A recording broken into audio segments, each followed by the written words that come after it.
बिस्मिल्लाहिर्रहमानिर्रहीम। अस्सलामुअलैकुम dear students, मैं मोहम्मद अब्बास और आज का सब्जेक्ट है फिज़िक्स। Physics class 9th। गर्मियों की छुट्टियों के बाद नए सेशन का आगाज़ हो चुका और आज हमारा फ़िज़िक्स उर्दू मीडियम दूसरा लेक्चर है। Unit number 1 physical quantities and measurement, तबई मिक़दारें और पैमाइश।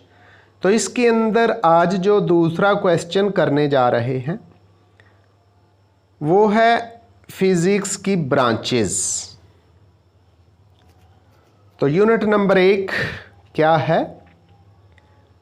तबई मिक़दारें और पैमाइश, फ़िज़िकल क्वांटिटीज़ एंड मेजरमेंट। तो फिज़िक्स की अहम शाखों पर नोट लिखिए, वेरी इंपॉर्टेंट क्वेश्चन है। तो चलते हैं फिज़िक्स की अहम शाखों की तरफ। Number 1 mechanics. ये फिज़िक्स की वो ब्रांच है, वो शाख है जिसमें इजसाम की हरकत के असरात और वजूहात यानी काजिज़ का मुतालिया किया जाता है कि बॉडी किन चीज़ों की वजह से मोशन में आई है या किन चीज़ों की वजह से उसकी मोशन रुक गई है।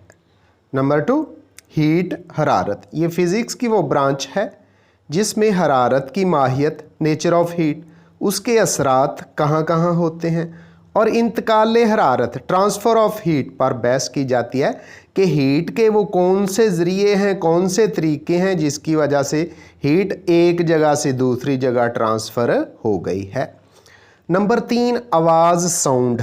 ये फ़िज़िक्स की वो ब्रांच है जिसमें आवाज़ की लहरों, साउंड वेव्स के तबई पहलुओं, फिज़िकल एस्पेक्ट्स, उनकी पैदाइश, प्रोडक्शन ऑफ साउंड वेव्स, ख़ास करैक्टरिस्टिक्स और इनकी एप्लीकेशन को स्टडी किया जाता है। यानी ये जो साउंड वेव्स हैं इनको कहाँ कहाँ इस्तेमाल किया जा सकता है। तो इस ब्रांच को साउंड या आवाज़ का नाम दिया जाता है।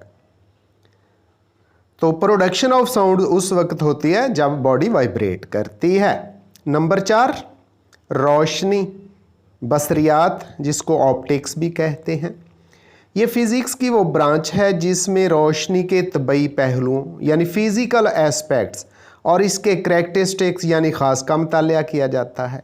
इसके अलावा इसके अंदर जो बसरी आलात हैं यानी ऑप्टिकल इंस्ट्रूमेंट्स, माइक्रोस्कोप, टेलीस्कोप, वो कैसे काम करती हैं, उनका तरीक़ाकार और उनको इस्तेमाल कैसे करते हैं वो भी पढ़ा जाता है। नंबर 5 है इलेक्ट्रोमैग्नेटिज़म, बरकनातीसियत।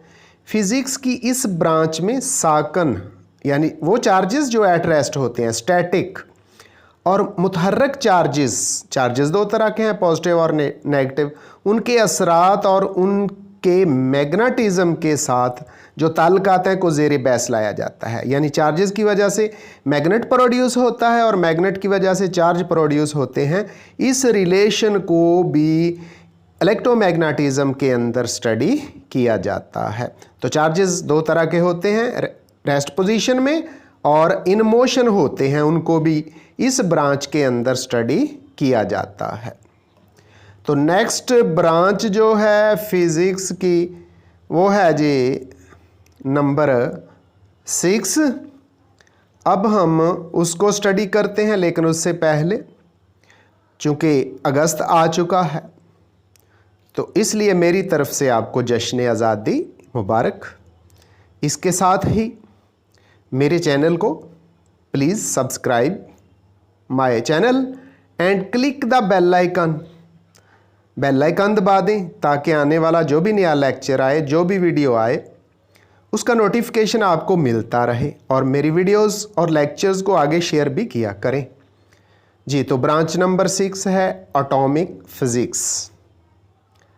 फ़िज़िक्स की इस ब्रांच में एटम की साख्त यानी एटम के अंदर क्या क्या होता है, न्यूक्लियस और उसमें इलेक्ट्रॉन, प्रोटॉन और न्यूट्रॉन वगैरह, और इसके ख़ास का मुतालिया कि एटम किस तरह दूसरे एटम्स के साथ, दूसरे एलिमेंट्स के साथ बिहेव करता है, इस पर पॉजिटिव चार्ज आता है या नेगेटिव चार्ज आता है, इसकी वैलेंसी कैसे बनती है और इसका स्ट्रक्चर क्या है, इसको स्टडी किया जाता है। Number 7 nuclear physics.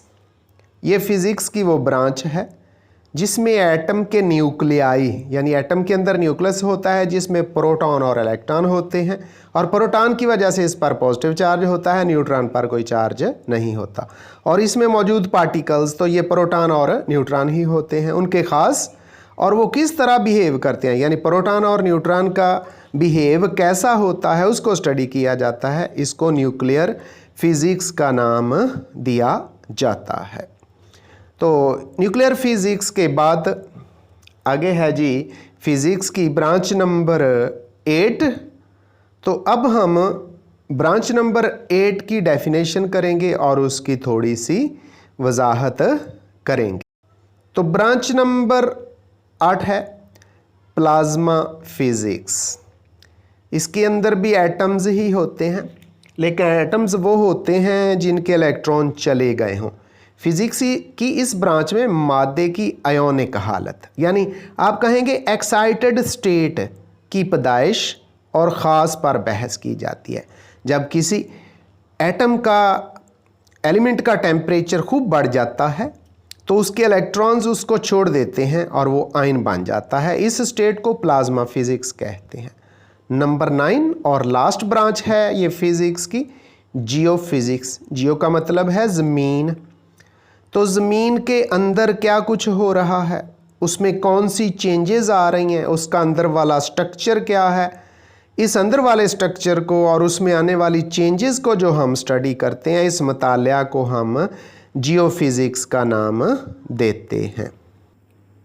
तो ज़मीन के अंदर आने वाली चेंजेस की वजह से ज़मीन की सतह पर क्या तब्दीलियाँ वकूअ पज़ीर होती हैं, जब इन हम सब को स्टडी करेंगे तो इसको हम जियो फिज़िक्स का नाम देंगे। तो डियर स्टूडेंट, इसके साथ ही फिज़िक्स की ब्रांचेस वाला जो टॉपिक है क्लोज़ होता है। आइंदा आपसे मुलाकात होगी एक नए लेक्चर के साथ। दुआ में याद रखिएगा। अल्लाह हाफिज़।